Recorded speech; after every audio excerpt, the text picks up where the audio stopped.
We are delighted to have Josephine, real estate advisor, back with us today. She and her team specialize in luxury homes, single family and commercial real estate.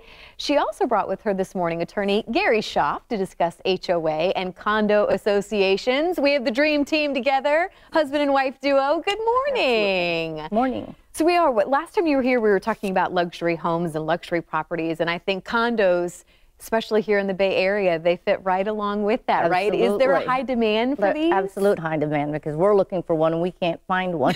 Uh-oh, if she can't find one, yeah, we were looking for, we looked at one, went on the market 10 minutes after we left, looked at another one, went on the market, went under contract 45 minutes, and the last one went on the market before we even went to it. Wow, and again, these are people in the know, so yeah.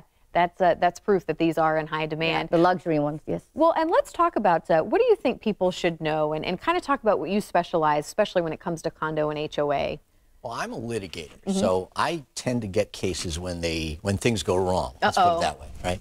And for 15 years, I've been with Becker and Polyakoff. We're a statewide firm. We've done pretty much more condominium and homeowners association work than anyone. And so for 15 years, I've been dealing with these problems that arise out of condo living, just the things that the challenges that typically arise. And nonetheless, we're still looking for a condo at this point. And I'm glad you said that, because I think it is, and I think sometimes people do have maybe a misconception, or kind of they assume maybe the worst with condos and HOAs, at least with the laws and the fees. Do you see that a lot too? Because when condos are in the news, a lot of times it's because things are going horribly wrong, and people are condo commandos, or getting yelled at for having dogs that are too big, or painting their house the wrong color, or things like that. But realistically, there's a real upside to it. I mean, homeowners associations and condominium associations, they're both a great way to, share costs, and also to make sure that your property values are going to be maintained, because you got rules about what you can and can't do, and it just makes it more predictable what your neighbor's going to be like. Because we've been in neighborhoods, we've been around the horn. We started out in South Tampa, we've been over in Pinellas for about 15 years. We just moved our firm back over to West Shore 3 years ago. And so we're back in South Tampa again. And it's, a lot of the neighborhoods that were in transition are now just completely different. Beautiful. But some of them, when they're in transition, you don't know what your next door neighbor is going to do with their property or what have you. But when you've got deed restrictions in place, at least there's some control over that. Well, I love that your team, though, I love that you've moved around as well, because you do, you know the area. Absolutely. I think that's extremely important, to know when you were talking with clients. What do you think are some things that people should know if they are starting to look at a condo, or maybe look at the books or the HOA? I mean, what are some things you think people should really consider when they are? Well, it depends if it's a condominium or an HOA. There's, all sorts of things that I can't. I know, we could probably go in for another 2 hours. That's all right. 2 hours.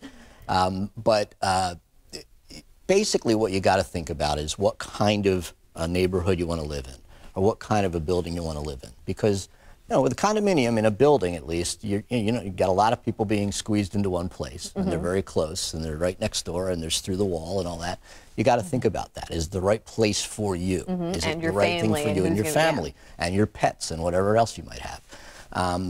But you also have to think about, like I said, the upside. In other words, do you want to be in a situation where you don't know what's going to be next door, or do you want to be in a situation where at least you have an idea? And having an idea is part of the issue. You need to make sure when you're going to buy in an HOA or a condo that you're reading the documents. Well, that's what what documents, what is it that you should ask for, and look at? You will be given, if you're buying in a condominium, for instance, you'll be getting their declaration of condominium. You'll be getting bylaws. Are they pretty easy to understand, or do we need to take it to somebody? No, they're not. Or will a realtor advisor? We'll go through it with him by my side. When I'm selling condos and stuff like that, I always refer to him, or if they have questions, I'm like, hey, so everything I don't know, he knows. And actually, again, the dream team. About assessments. That was the big thing. His big thing is, like, he doesn't want condo assessments for whatever we buy. So if you move into a condo that only has 10 units and it needs a new roof, you're going to be dividing it 10 ways. So, you got to think about things like that. But the trick, and my partner, Michael Boutsikis, who does real estate transactional work, you know, you need to talk to somebody like that, somebody who can go through the documents with you and make sure you understand what they say. I'm not afraid you're going to be ask. held to them. Yeah. You know. We are out of time, but I know you have a fantastic condo you say is coming up, so we're going to tease people with that, right? So maybe stay in touch with you and kind of figure out what is coming on the market. If she doesn't get it first. If I don't get it, well, it's in an area we don't want to be in, but it's a beautiful area. Okay. Thank you both so much for being here this morning. We look forward to seeing you again soon. And again, there is all the info, the website, the phone number to find out more as well.